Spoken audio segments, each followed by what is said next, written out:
Hello everyone, আমি নবনীতা। আবার অনেকদিন পর একটা মিনি ব্লগ তোমাদের সাথে শেয়ার করছি। তো সেদিন ছিল বৃহস্পতিবার, আর বৃহস্পতিবার মানেই আমার প্রচণ্ড পুজোর কাজ থাকে। মানে সমস্ত কিছু বাসনপত্র মাজা, নতুন করে সিংহাসন মোছা, পরিষ্কার করা সমস্ত কিছু থাকে। তো ঘুম থেকে উঠে ওই দিন সমস্ত কাজ খুব তাড়াতাড়ি সেরে স্নান টান করে আমি ছাদে গেছিলাম পুজোর জন্য ফুল তুলতে। এখানে দেখতেই পাচ্ছ কত ফুল হয়েছে ছাদে। আর আমি এই গাঁদা ফুলগুলোই তুলে নিয়ে যাই দুদিন ছাড়া এসে, এগুলো প্রচুর ফোটে। আর এইদিকে যে গাঁদা ফুলগুলো দেখছো এই সবগুলোই আমি একটু একটু করে তুলে নিয়ে যাই। আর সেদিন ভাবলাম যে ঠাকুরের সামনে ফুলদানিতে রাখবো, তো আরও কয়েকটা ফুল একটু তুলে নিয়ে যাই, যেগুলো জলে রাখলে বেশ অনেক দিন ভালো থাকবে। তো সেই মতোই ভাবনা চিন্তা করে আমি কয়েকটা ফুল তুলছিলাম। আর এই যে এখানে এই যে বড় বড় ইনকাগুলো দেখতে পাচ্ছ, এই ফুলগুলো আমি পুজোর জন্য একটা একটা করে তুলি। এই ইনকাগুলো আমার কতবার যে হয়েছে তার নেই ঠিক। এটা মনে হয় 5বারে পড়লো এই ইনকাগুলোর ফুল ফুটছে।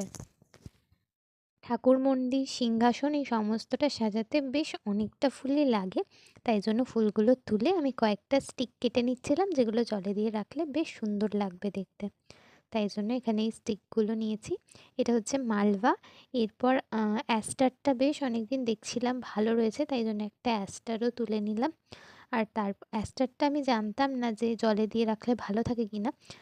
অবশ্য যদি ২-১ দিন ভালো থাকে তাও হবে। তাই জন্যই ওই ভেবেই একটা অ্যাস্টারও তুলে নিয়েছি। তারপর এখান থেকে একটু সাদা চন্দ্রমল্লিকাও নিয়েছি। কারণ সব ফুলের সাথে সাদা ফুলটা থাকলেও দেখতে বেশ সুন্দর লাগে। তাই জন্যই এখান থেকে একটু চন্দ্রমল্লিকাও তুলে নিয়েছি। আর চন্দ্রমল্লিকা কিন্তু জলে দিয়ে রাখলে বেশ অনেক দিন ভালো থাকে। আর এখানে আরও একটা কালারের চন্দ্রমল্লিকা তুলেছি। ব্যাস এই হয়ে গেল আমার পুজোর জন্য ফুল তোলা। বাগানের এই যে গাছগুলো এদেরকে একটু দেখে এদেরকে টাটা বলে আমি চলে এলাম নিচে। তারপর পুজোর এখানটা সুন্দর করে পুজো দিয়ে আমি বেরিয়ে পড়েছিলাম, কারণ আমার টিউশন পড়াতে যাওয়ার ছিল। এসেই দেখি পুচকিটা বসে আছে ওর আঁকা একটা ড্রয়িং আমায় দেখাবে বলে।